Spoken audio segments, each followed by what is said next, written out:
In the shadows of our past lie mysteries still eluding explanation. Are you ready to explore the unexplained?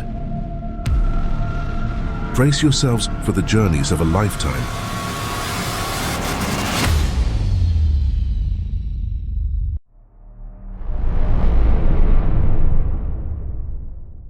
In 1971, a man successfully hijacked an airplane, received a ransom of $200,000, and then parachuted out of the plane while in flight, disappearing without a trace.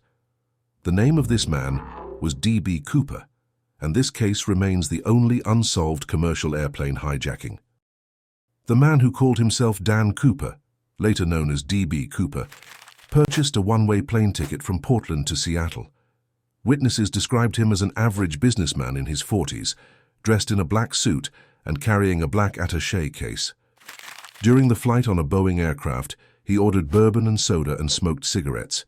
He handed a note to the flight attendant, claiming he had a bomb. He showed the flight attendant a briefcase with wires and red sticks. The plane's captain was soon informed of the hijacker's demands, which included $200,000 in $20 bills and 4 parachutes. The preparation of money and parachutes took several hours, during which the plane circled in the air.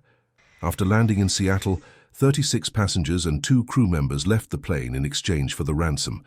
The plane, with the remaining 4 crew members, 2 pilots, a flight engineer and a stewardess, then took off for Mexico City. Cooper soon had his demands met, requiring the plane to fly at an altitude below 10,000 feet and at a speed under 200 knots. While the crew was in the cockpit, Cooper lowered the rear stairs of the aircraft and parachuted out around 8:12 p.m., and the plane continued its course to Reno. Portraits of the hijacker were later created through composite drawings. The FBI described Cooper as a white male, approximately 6'1" tall, weighing 170 to 175 pounds, in his mid-40s, with olive skin, brown eyes, black hair, a receding hairline, and a part on the left. For years, numerous theories surrounded the case. However, we will explore 3 that might be closest to the truth. One theory of the case is that Cooper may not have survived, succumbing to either the jump or the conditions upon landing. He left the plane during a storm, amid winds of 200 miles per hour, and may have been unable to open his parachute. Even if his parachute did open, it was not the type that could be steered. Landing in the wild, forested terrain at night is hazardous, especially for a man wearing only a suit, shoes, and a trench coat. Police were in the air tracking the hijacked flight, but did not witness Cooper's jump. Some Cooper enthusiasts speculate that instead of the flight path used by the FBI in its investigation, Cooper actually left the plane while it was on the so-called Western Flight Path, about 7 miles further west. The search may have focused on the wrong area. In 1980, a boy who was camping with his family found $5,800 buried on the banks of the Columbia River in Washington. The serial numbers on the bills connected them to the Cooper case.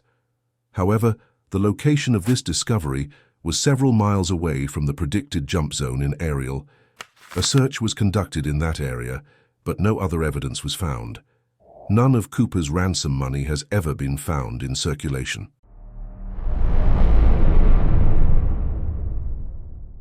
On the night of 11th of June 1962, 3 hardened convicts broke out of the maximum security prison on Alcatraz Island and escaped in a boat they'd made from stolen raincoats. Officially, they were never seen or heard from again. The ringleader was seasoned criminal Frank Morris. Frank had been abandoned by his parents at the age of 11. By the age of 13, he'd already racked up his first criminal conviction. Throughout his teens, he was arrested and charged on multiple occasions for armed robbery and drugs offenses. In and out of correctional facilities throughout his youth, Frank was serving a 10-year sentence for a bank robbery at the time of the escape. Frank's accomplices were the Anglin brothers, John and Clarence and Alan West. The Anglins came from a large family of seasonal agricultural workers who traveled up and down the country picking fruit and vegetables. Dirt poor, the 2 brothers turned to crime at an early age. First being caught for breaking into a service station at just 14, they started robbing banks and other businesses after their first brush with the law. They were both sentenced to 35 years after being convicted of robbing the Columbia Savings Bank in Columbia, Alabama. After repeated escape attempts from Atlanta Penitentiary, the pair were transferred to Alcatraz in 1960. Alan West made up the last member of the escape party. A serial offender, Alan had been arrested over 20 times before finally being imprisoned for car theft in 1955. Transferred from Atlanta Penitentiary to Florida State Prison, Alan made an unsuccessful escape attempt and wound up in Alcatraz in 1957 as a result. By the time they were all incarcerated in Alcatraz, the four men knew each other well, having all served time with each other on several occasions in other prisons.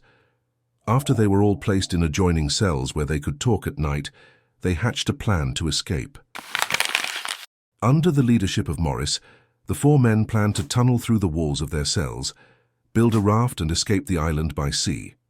After collecting discarded saw blades from the prison workshops and metal spoons from the dining hall, they crafted a drill from a vacuum cleaner motor. They used their improvised tools to begin widening the holes around the ventilation ducts under the sinks in each of their cells, concealing their handiwork from the guards with painted strips of cardboard. To hide the noise they made drilling through into the unguarded utility corridor behind their cells, Morris would play his accordion during music hour in the prison, an hour set aside each day for music to be piped into the prison as a method of calming the prisoners down.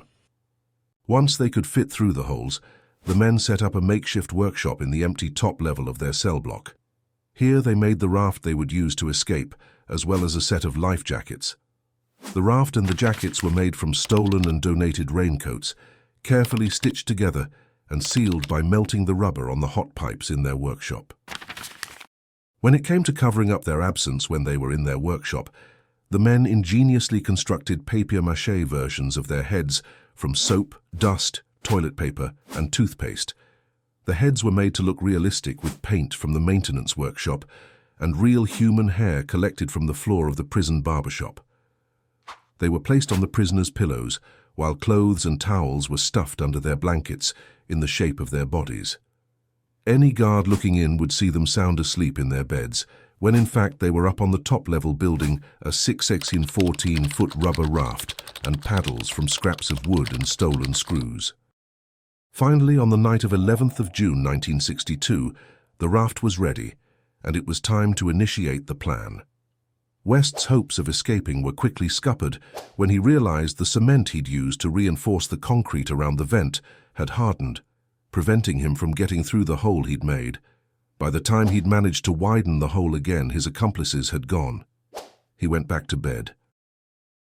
Meanwhile, Frank and the two Anglin brothers made their escape up a ventilation shaft to the roof of the prison. Their escape was nearly foiled when they made a loud noise breaking out of the shaft, but luckily the guards who heard it decided not to investigate. With the coast clear, the three men used kitchen pipes to descend 50 feet to the ground and climbed over two 12-foot barbed wire perimeter fences. They headed to a shore on the northeast part of the island where searchlights could not pick them out. They inflated the raft using a modified concertina stolen from an inmate, and at about 10 o'clock, they pushed off and headed in the direction of nearby Angel Island. It is unclear if their mission was successful, as they were not found during the intensive search, immediately after noticing their cell was empty, or any time later, when the search expanded globally. If you enjoyed and want to hear about more unsolved historical mysteries like Hitler's treasure or the world's greatest killer, click on this video here. Also, if you liked the second episode of this series, subscribe and like the video, and we'll see you until next time.